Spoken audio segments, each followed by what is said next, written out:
wrong last week. I want to say it right this week. I am responsible for me, and you are responsible ultimately for you.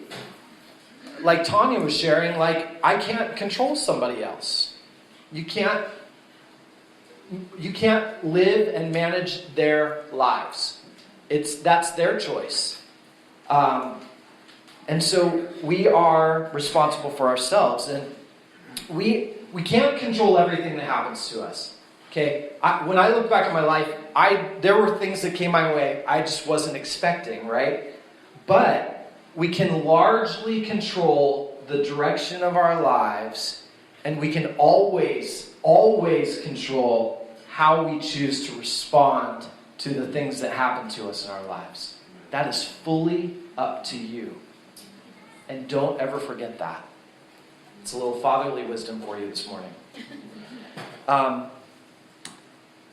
So one thing we have to be aware of is that it is possible to misapply this principle of sowing and reaping. And I think I started off calling it a law, maybe. But actually, that can kind of misrepresent. It's really more of a principle. Because it's generally true about life. But it's not always a hard and fast rule either. Okay, so I don't want to set you up for success like, hey, I did this, I did all the right things, and this happened, and what's up? Like, that wasn't supposed to happen. Sometimes things don't go exactly the way that you planned, all right? You might sow into your kids. You might train them up in the way that they should go. And you know what? They might depart from it. Because that's their responsibility. That's their choice. You don't control it, right? And it hurts, and it's hard to watch, but we trust that the Lord is going to bring them back to that. So it's generally true. You might put a lot into your marriage, but still have an unfaithful spouse. You might run a successful business and run it with honesty and integrity and do everything the right way, but somebody will take advantage of you. It can happen. Or there could be a downturn in the economy that you didn't expect that makes things very difficult for your business. Just because you've sown the right seed doesn't always mean you will have success in the end, okay? But I don't want to be a downer either, because it will most likely lead to success in the end. When you're growing up on a farm, how many of you have grown up on a farm? So you guys know very well that there are good years and that there are bad years. And you might scatter the seed, and it might be a bad year. Conditions are just not right that year for a phenomenal harvest, right? And the thing is, we just do everything that we can to prepare for those times. And just to know that those are coming. The book of Job, I think, is a good reminder of the wrong application of that. Because you know that bad things happened to Job. He lost his family, his health, his property. He had pretty much everything taken from him, and he hit rock bottom, right? And so his friends can look at the situation, and they can point to Job and go, Job, you need to get right with God. Because you're right now just reaping what you have sown. But we see God's perspective on that. We know that for Job, that wasn't the situation.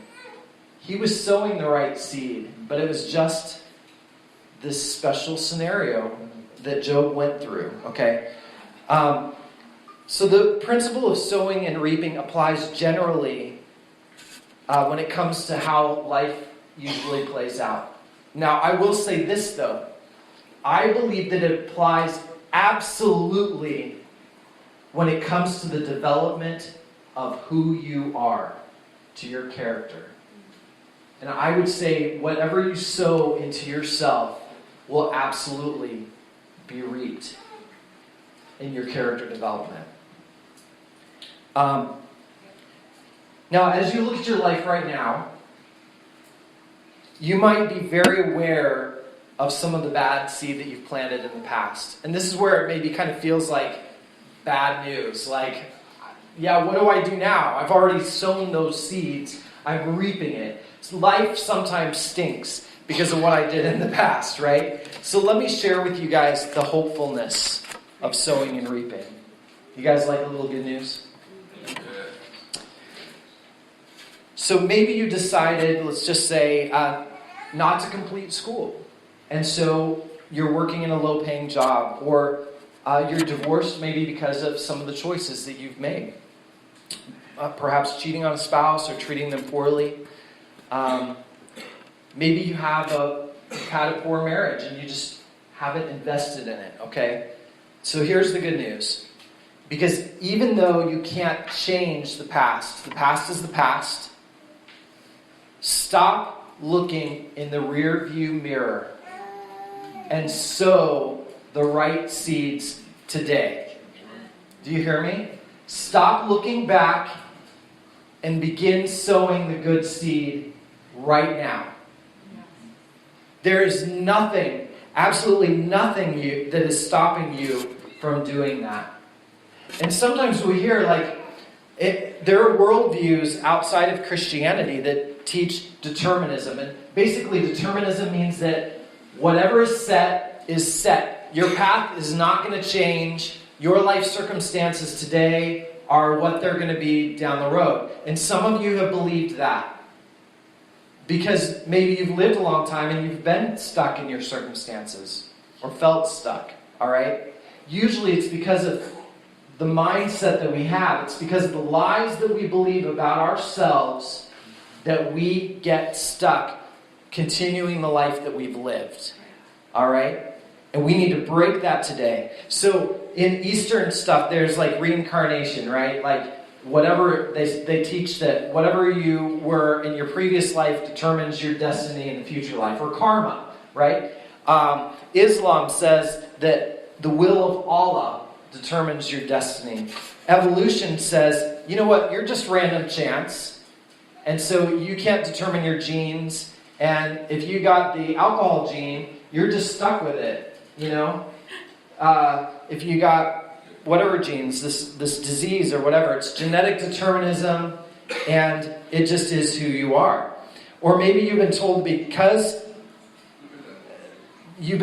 you are who your parents, the results of your parents and what they did and taught you, and if it was bad or good, or your birth order, and it just is what it is.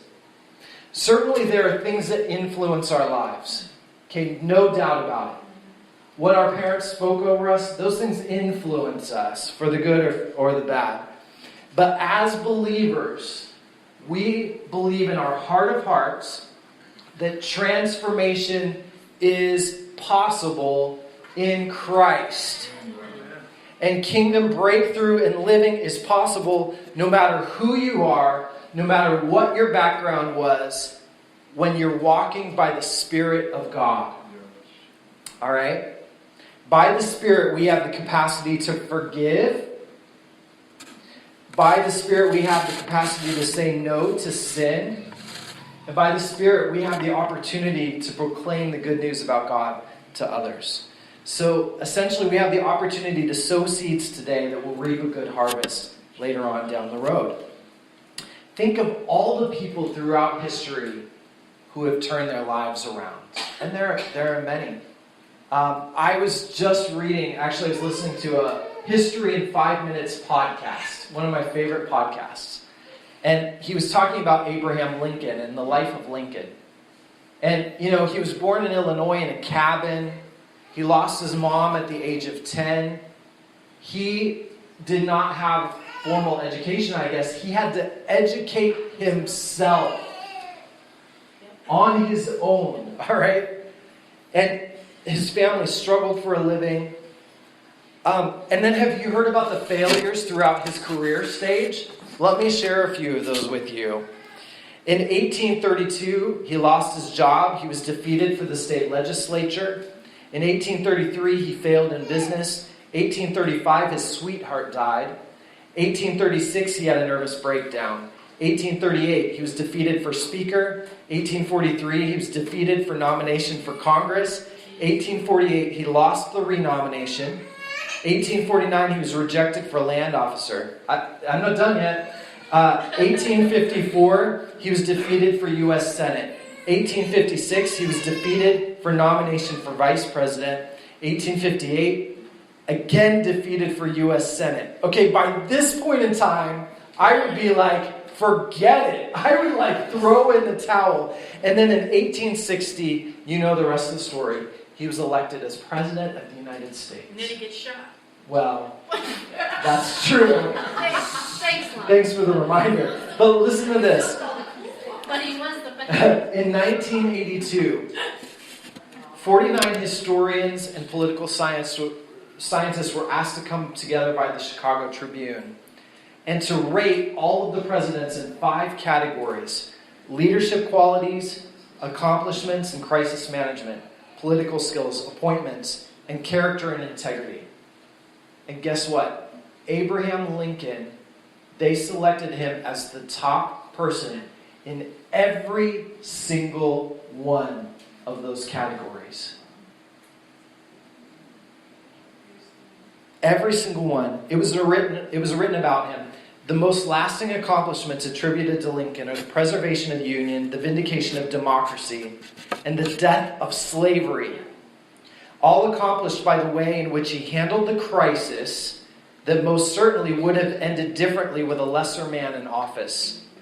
His great achievement, historians tell us, was his ability to energize and mobilize the nation by appealing to its best ideals while acting with malice toward no one in pursuit of a more perfect, more just, and more enduring union. And then it says, no president in American history has ever faced a greater crisis, and no president ever accomplished as much. Wow. This guy that was born in a cabin and self-educated went on to abolish slavery. Wow. That's a big deal. And the thing about him, as you know, the more I read about him, it's like, despite this humble beginnings, this list of failures, Abraham Lincoln knew how to sow good seed. And especially when it came to principled character. He was a man of humility, respect, and dignity. This is how much he respected people. One, he would find people with opposing viewpoints and appoint them to his cabinet. Because he wanted to hear their perspective. He respected them enough. Like, how many people would do that? Okay, in our political system today, I very highly doubt we're going to put those strongly opposing views on the cabinet, right? I would have a hard time with that. But he was such a humble man. And then, of course, he had this view of all people, of the dignity and the respect that every person deserved. And that's why he worked so hard to abolish slavery in the United States. He sowed the seed with strength of character and is now considered to be the best president in the history of our nation. That's powerful. God certainly knows what our true character and our motivation are. In fact, Galatians 6:7, the beginning of it, it says, do not be deceived. God cannot be mocked. And, you know, we can put on a good face and good show, and there's so many people out there now. You know, politicians, they try to put on their best display, right? And they work with their words and make sure they're phrasing things just right. And we can deceive others by putting on an image. We can even deceive ourselves, the Bible says. Paul's telling us, don't be deceived, because we can fool ourselves. But God will not be fooled. Coach John Wooden said, be more concerned with your character than your reputation. Because your character is what you really are, while your reputation is merely what others think that you are. So, a little sowing and reaping into your character. Then we have to talk about the negative side of sowing and reaping, unfortunately. There's an old saying, I'm sure you guys have heard it, that sow a thought, reap an action. Sow an action, reap a habit. Your actions become your habits. Your habits become your character, and your character becomes your destiny. Such a powerful statement. In Galatians 6:8 it says this, those who sow to please their sinful nature, from that nature will reap destruction. Those who sow to please the Spirit from